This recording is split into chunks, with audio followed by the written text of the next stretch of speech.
rather we meditate on God's Word in 1 Corinthians chapter 15. Alam niyo na itong mga talatang ito. 1 Corinthians chapter 15, verse 57 hanggang 58. 1 Corinthians chapter 15, verse 57 to 58. Once again, 1 Corinthians chapter 15, verse 57 to 58. Ganito po ang ating matutunghayan. But thanks be to God, which giveth us the victory through our Lord Jesus Christ. Therefore, my beloved brethren, be ye steadfast, unmovable, always abounding in the work of the Lord, for as much as ye know that your labor is not in vain in the Lord. Tayo po'y manalangin. Muli, Panginoon, salamat po, Ama, sa oras na ito. Panginoon, ang dami-dami pong nangyayari sa paligid. Maraming ingay na nais kumuha ng aming atensyon upang kami ay malayo sa inyo or madistract po kami. Hiningi po namin, Panginoon, ang aming pandinig ay manatili pong nakatuon lamang sa inyo, nakakapit sa inyo ang aming pag-asa, ang aming pagmamahal, ang aming pagtitiwala. Tulungan niyo po kami as we study and meditate your word. Father, hiningi ko po na magdulot po ito ng pagbabago. Lord, kung may kinakausap po kayo for the repentance of sin, for the change of direction, Panginoon, patuloy na kayo po nawa ang aming lapitan at magpakababa po kami kung tinatawag mo po kami sa ganitong landasin. Lord, hingi po namin ang lahat ng ito. Salamat po, Ama, sa pangalan ni Jesus. Amen at amen. Mari po tayo mo po. Christians' victory. Okay, Christians' victory. Although the title suggests that the victory is ours, but in reality, it is not our victory. Okay, kapag tayo kasi ay nagtitiwala sa Panginoon, hindi na tayo kasi yung nabubuhay, kundi si Kristo na ang nabubuhay sa atin. So in short, ang katuwaan ng Diyos sa atin ay magtagumpay tayo na ang tagumpay na ating pong nararanasan ay siya namang katuwaan ng Diyos na ating pong pinaglilingkuran. Tama po ba? So when we talk about victory, it's not a kind of victory na pinapakita ng sanlibutan ito. By the way, you will never understand victory, hindi nyo maintindihan ang katagumpayan kung malayo ho kayo sa Panginoon. Hindi talaga. Kasi yung alam nating victorious in earth or on earth ay ibang-iba kapag nasa Panginoon ka. When the first church experienced hardships, trials, testings, persecution, affliction, madalas po yan, lalo na sa New Testament.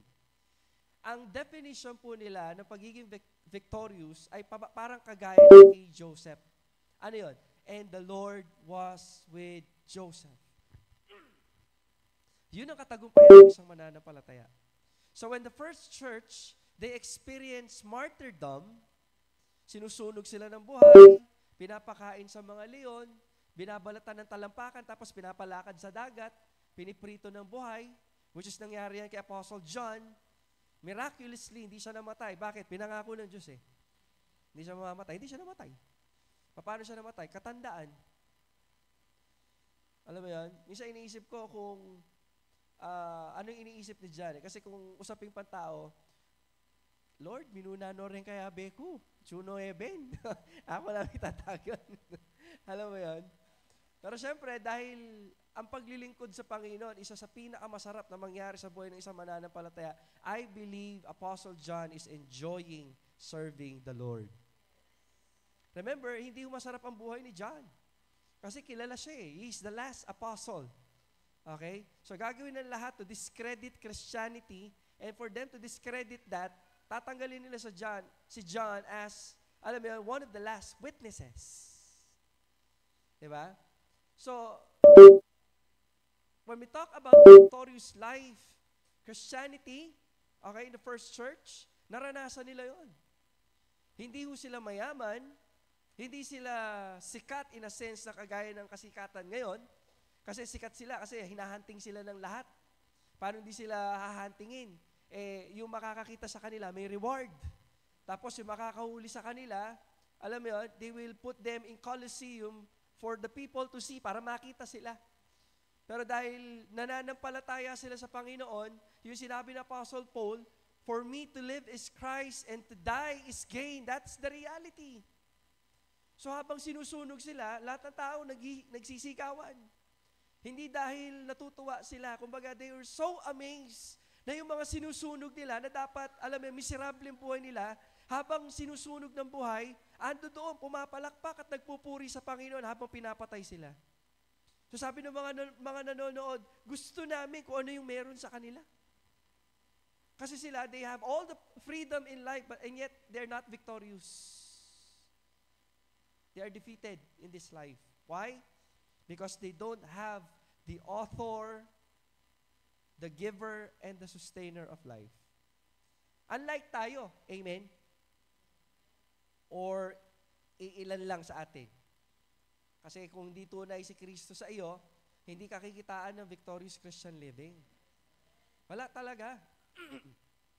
Pag sinabing victorious Christian living, hindi yung maraming pera, ha? Hindi yung wala kang sakit. Hindi yon. Kundi ang tunay na victorious Christian living, alam mo sa buhay mo, nakasama mo ang Panginoon. Ano man ang mangyari, may karamdaman man, may kahirapan man, may pagtitiis man sa mundong ito, kasama mo ang Panginoon. We're not saying, of course, na ang buhay mananampalataya ay puro hirap. Mapalad na lang ho tayo. Okay, mapalad tayo. We're not persecuted. Mapalad tayo. We're not suffering from famine or extreme poverty. Mapalad ho tayo, mga kapatid. So kung natutokso kayo na magreklamo sa buhay, kung bakit ganyan ang ulam nyo, ganyan yung bahay nyo, ganyan yung damit mo, mag-isip ka. Saan ba nakatutok ang ating kaisipan? Kasi ang kanyang kaisipan, it is not a victorious thinking. Okay, that is a loser's kind of way ng pag-iisip na meron po tayo. Tatlong bagay ang iwan ko po sa inyo sapagkat napakaganda po na sinabi ng Apostle Paul po dito. You have to remember when Apostle Paul, sinulat niya po ang letter sa Corinth, nagagalit siya. Kasi itong mga taong ito, they are living out of the way of being a Christian. Remember po hindi lang kasi malinaw sa King James Ang unang tawag sa mga Kristiyano is not Christian, but actually it is followers of the way. Okay? Followers of the way. Sa King James, ang laging translation, followers of that way. So it's not a system. We are following Christ because we are disciple. Tama? We are supposed to be following Christ. Diba? Kung para bang may sistema, kasi sinusundan natin si Kristo, kaya maayos. Nagigets niyo? Kung bakit nagiging maayos ang buhay, hindi dahil magandang programa sa church. Hindi dahil sa may devotion. Aanin mo ang devotion kung malayo ka sa Panginoon. Bali, wala lahat ng ito. So you see, when we are following Christ, we are indeed a disciple of Christ. Tunay kang disipulo, tunay kang tagasunod ng Panginoon. Now, kapag tayo ay tagasunod ng Panginoon, tayo ay ano? Tayo ay tagasunod ng isang anak ng Diyos na ang title niya ay Victor, which is the Lord Jesus Christ. So the first thing we need to understand, okay, of Christians' victory is we need to understand, number one, our source of victory. Our source of victory. Okay? When we live our life, remember, we have the source of victory. Sino yun? Ang Diyos.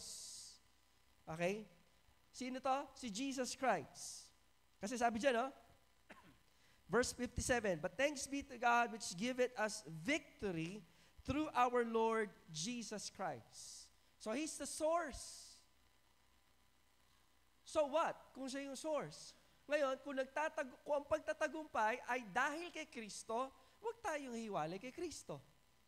Tama, di ba? So, kagaya ng lagi kong illustration, kahit na gaano kaganda ang appliance mo or appliances mo, kahit singular pala, appliances din. Kahit na gaano kaganda ang appliances mo, kung hindi yan nakakonect sa source of power, baliwala. Tama? Alam niyo yan. Lalo pag napuputulan tayo ng kuryente. Di ba? It doesn't matter kahit na meron kang air fryer. Wow! Hindi ka nagpiprito kasi air fryer. Wala ka namang kuryente. Wala siyang silbi. Ganun din sa buhay ng isang mananampalataya. Mga kapatid, our life is a victorious life. Kaso nga lang, nadidefine yung pagiging victorious natin lagi kapag konektado po tayo sa Diyos. And if you are separated, alam mo yun, you are cut off.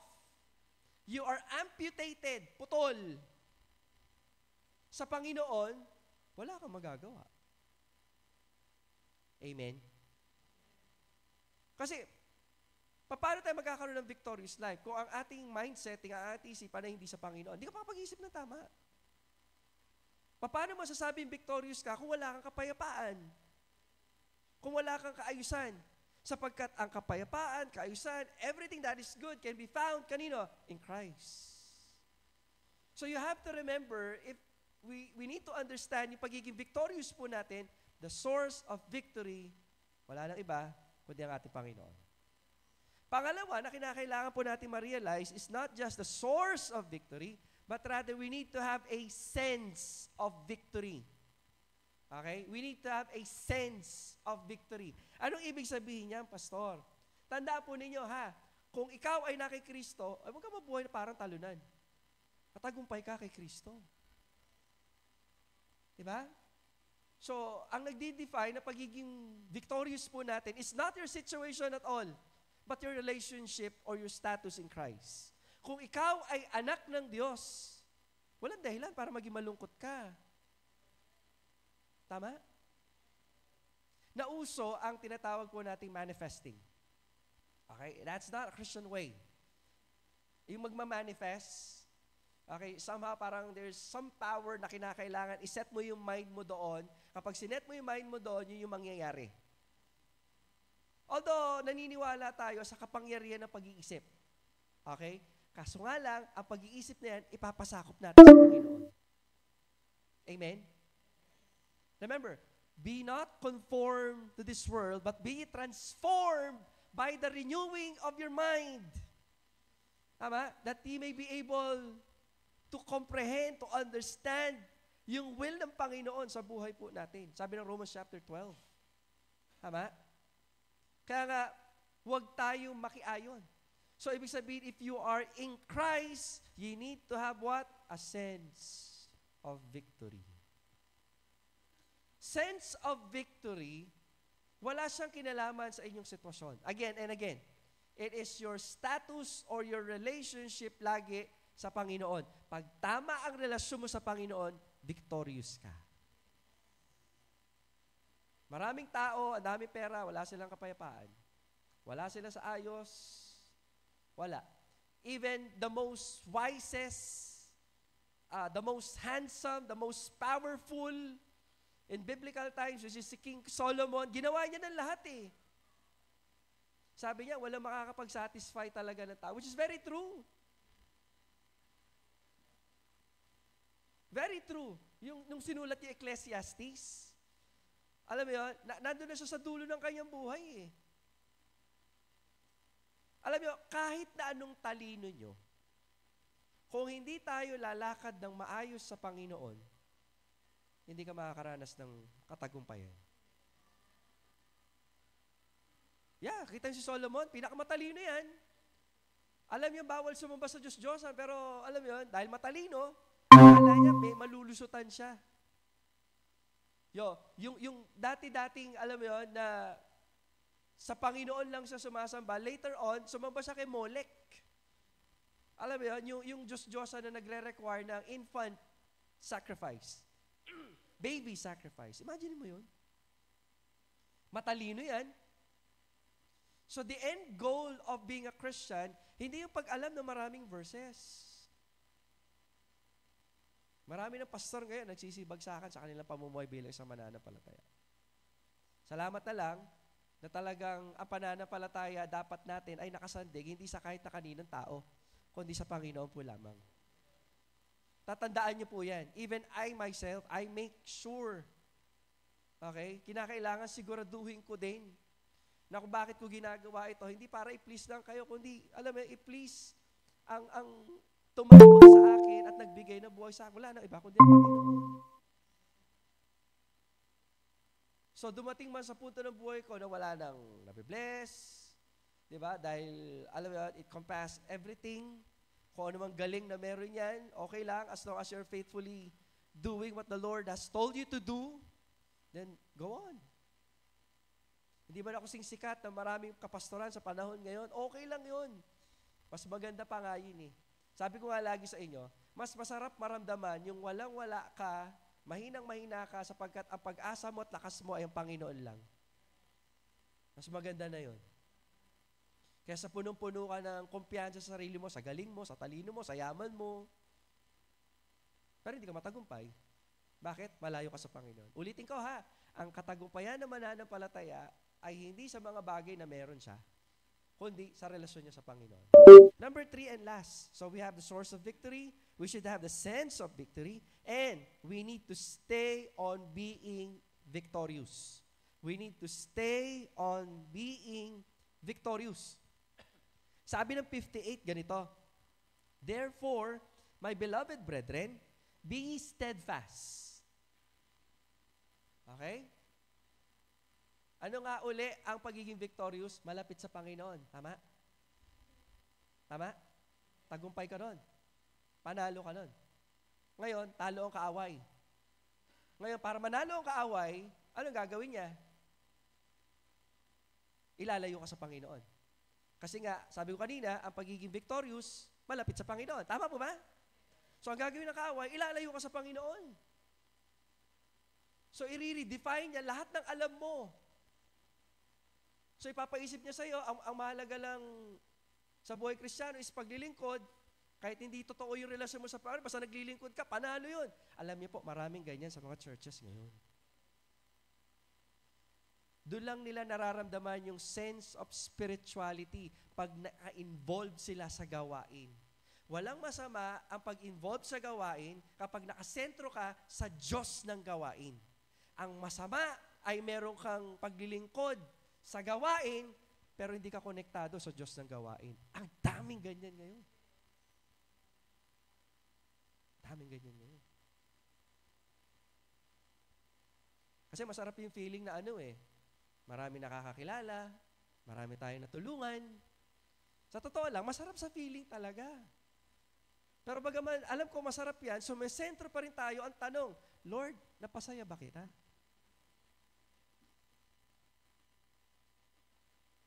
Grabe, no? Ganyan ang paglilingkod. Kasi hindi naman tayo nilikha or tinawag sa kaligtasan para magpasaya ng tao. Tinawag tayo para pasayahin na Diyos, to give glory to God. Ngayon, kung may natutuwang tao, secondary na lang yun. Kumbaga, bunga na lang yun. Pero hindi yun yung source. Hindi yan yung foundation. Hindi yan yung basic natin. Kaya kapag kinokorek ka, hindi ka na dapat nasasaktan kasi sentro mo kay Lord. Nasaktan ka, bakit? Kasi yung kapatid, bakit ka kay kapatid nakatingin? Kay Lord ka dapat nakatingin. Yan ganun dapat. Tuloy po natin. Be steadfast, unmovable. Tama? Steady. Steadfast, tapos unmovable pa. Bakit? Kasi kapag nasa isang sitwasyon ka, na nilagay ka ng Diyos dyan, huwag kang aalis. Amen? Kung nasaan yung kamay ng Panginoon, doon ka. Kapag binibigyan tayo ng kalaguan ng Panginoon, God will lead. Aalisin yung kamay niya sa iyo, dadaling ka sa isang direksyon, sasabihin na, anak, dito ka pumunta. Nagigets? When God says no, when God says go, don't say no. When God says no, don't go. Magstay ka lang dyan, kasi dyan ka ibibless ng Panginoon. Kung bakit ang hirap ng pagpapala sa mananampalataya, ang likot, ang galaw.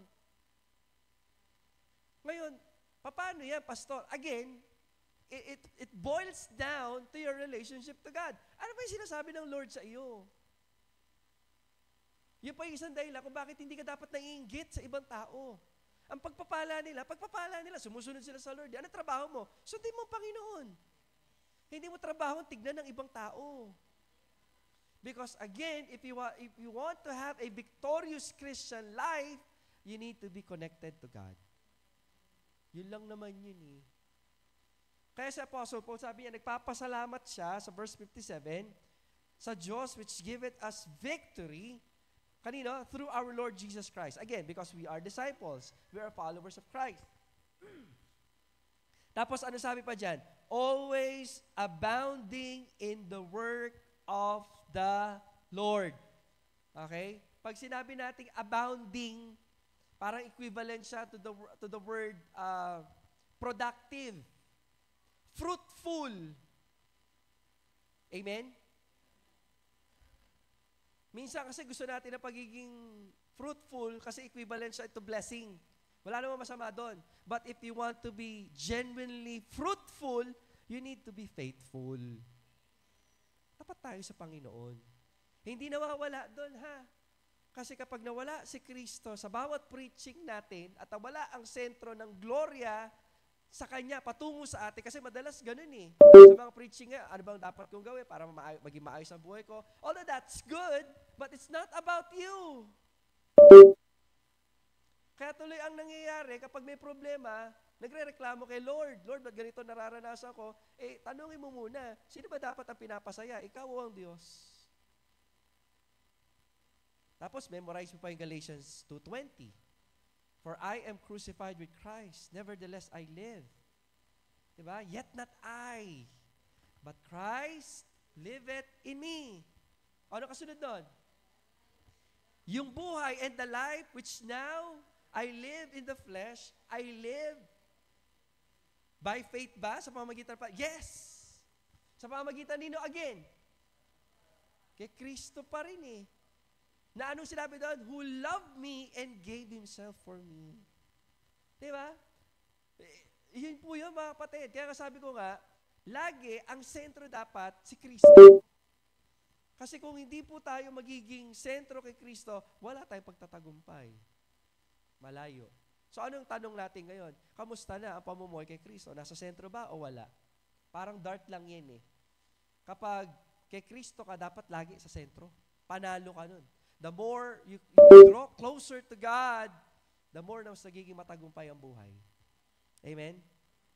Kasi sabi dyan, no?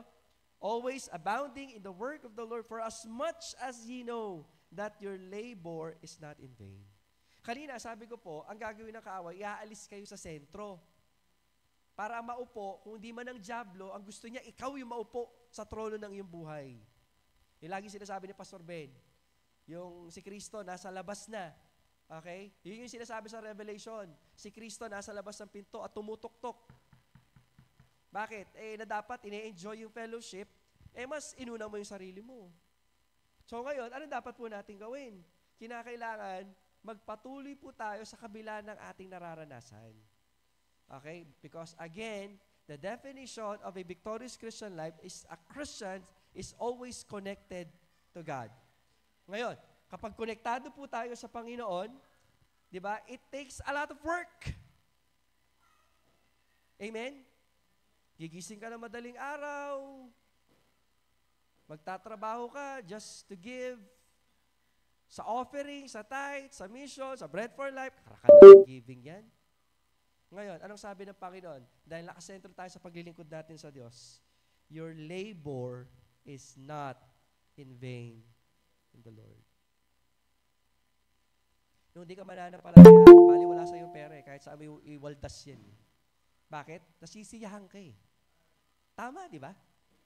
Ang pinapasaya mo sarili. So kahit gumastos ka, okay lang. Nung naki-Lord ka na, ang pinapasaya natin ang Panginoon. So yung oras natin, pera natin, lakas natin, sa Panginoon po dapat lahat. Tatanda ko tayo. Ngayong linggo lang, nagpa-check kami ng mata. Paggawa ko ng salamin kasi naiirita ako. Hindi naman sumasakit yung ulo ko, pero naiirita ako kasi malabo na. So sinabi ko sa doktor kung ano yung sitwasyon. Sabi niya, Kuya, hindi pa ako pakilalang pastor eh. Normal lang sa edad mo na 40, dyan nagsisimula ang lahat, sabi niya. So, Ayan, nag-ano siya ng salamin sa akin. So, awa ng Panginoon. Si nanay nagpagawa din, si ate Maika nagpagawa din. Ay, hindi ko ba nagpagawa? Ah, hindi. Oo. Si ate Rhea pala. So, what's the point? Tumatanda ho tayo. Amen? Siguro kung di man sa mata, iba sa iyo, nakakaranas na ng rayumahin. Amen? Gout. Ha? Shortness of breath. Siguro kagaya ko pa na hindi nag-exercise, lalo na.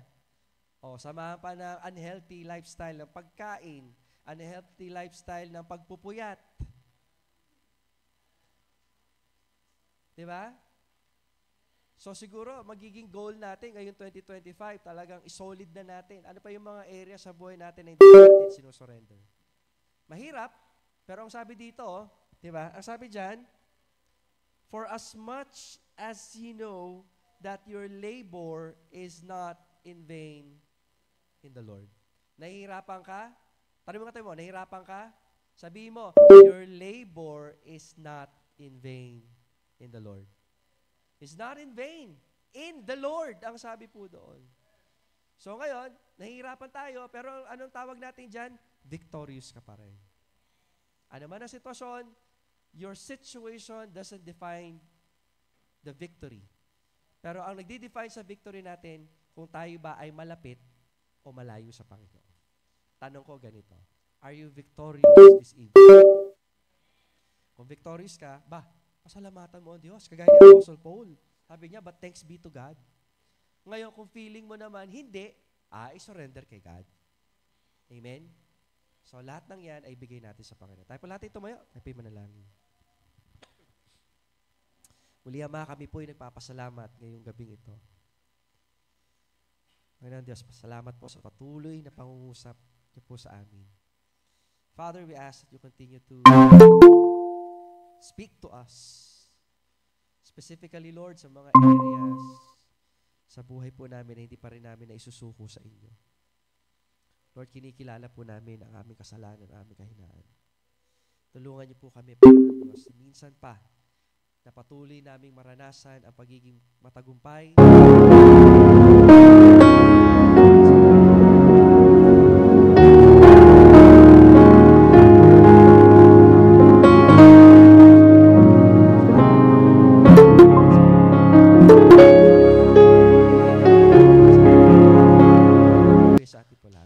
Pati po sa mga nasa online, good evening po. Salamat, Pastor. Magandang gabi po sa ating lahat.